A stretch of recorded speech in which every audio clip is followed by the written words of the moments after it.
The global geopolitical landscape is witnessing a seismic shift as the European Union (EU) pivots towards India, signaling a significant departure from its traditional reliance on the United States, while in a move that has sent ripples through international diplomatic circles.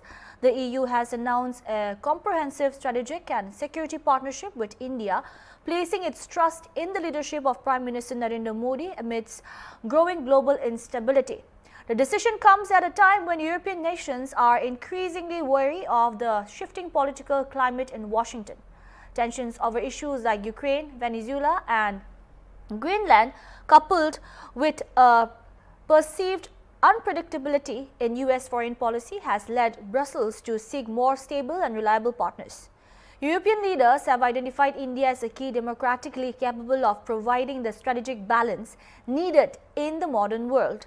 The EU's foreign policy chief and vice president of the European Commission, Kaja Kallas, announced the new security and defense partnership during a session at the European Parliament.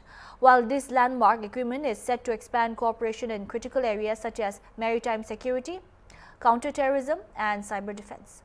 By aligning their security interests, both India and the EU aim to ensure a free and open Indo-Pacific, countering coercive tactics and protecting vital sea lanes that are essential for global trade. The partnership will be officially sealed during the 16th India-EU summit scheduled for January 27 in New Delhi.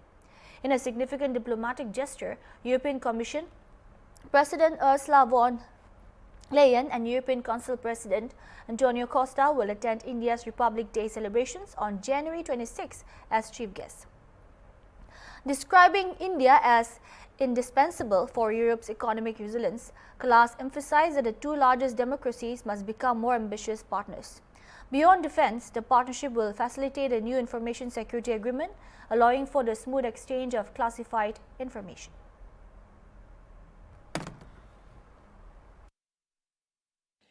In a few days, the European Union and India will meet in New Delhi for the 16th EU-India summit.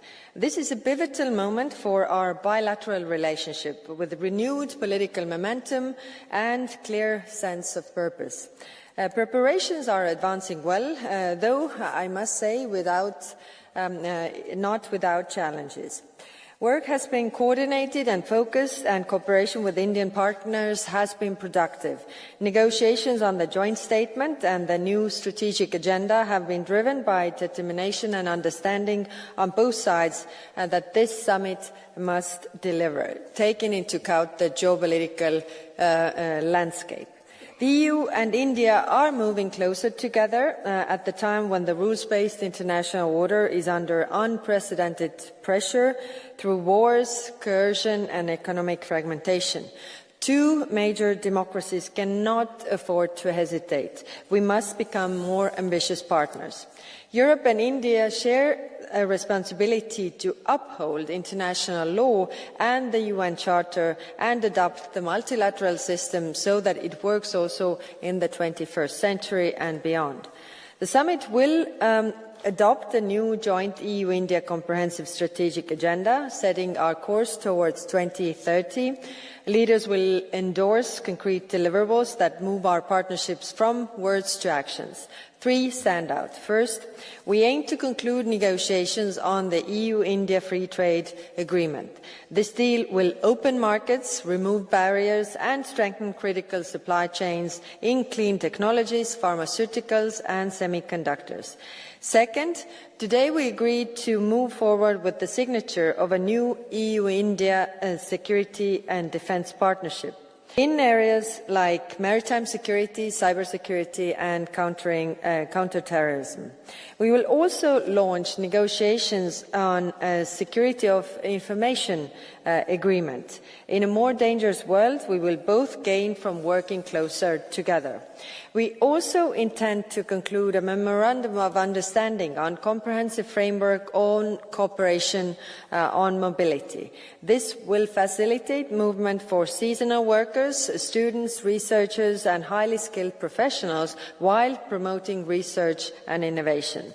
Honourable members, these deliverables reflect our shared priorities. Our on prosperity and the clean transition, the EU is already one of India's largest trading partners.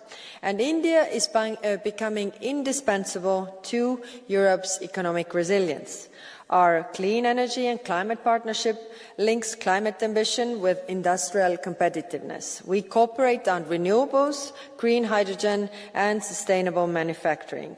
On technology and security, the EU-India Trade and Technology Council is shaping cooperation on artificial intelligence, semiconductors, cybersecurity and digital infrastructure. The goal is simple but strategic. To embed trusted standards that shape global markets rather than to react to them. In the Indo-Pacific and beyond, Europe and India can help anchor stability by defending open sea lanes, strengthening maritime domain awareness, and resisting coercion in all of its forms. Honourable members, this summit matters for what it sets in motion, a more ambitious, more operational EU-India partnership. We have an opportunity to turn political momentum into progress for our citizens, for our companies, our economies, and also upholding rules-based order on which our security and prosperity depend. Thank you very much. Grazie, Vicepresidente. Iniziamo il dibattito. Meanwhile, President Donald Trump warned big retaliation if European countries dumped key holdings of US Treasury bonds to pressure Washington as temperatures fluctuated over the future of Greenland. However, he acknowledged that European countries had notable holdings of US Treasury securities. The American president has repeatedly said that the United States, the key force in NATO, deserves Greenland, as it would be forced to defend the island against Russia or China. Neither of those countries holds any claim to the territory. More recently, Trump threats to impose tariffs on European countries for not going along with his demand to get Greenland rattled global markets. But at the World Economic Forum in Davos, Switzerland, Trump on Wednesday backed down on threats to seize Greenland by force from ally Denmark and lifted the threat of sanctions against European nations. For now, some observers believe that Europe has economic leverage in the situation, as European NATO countries hold more than $2 trillion of US treasuries. If Canada were included, the figure rises to around $3 trillion according to US government data.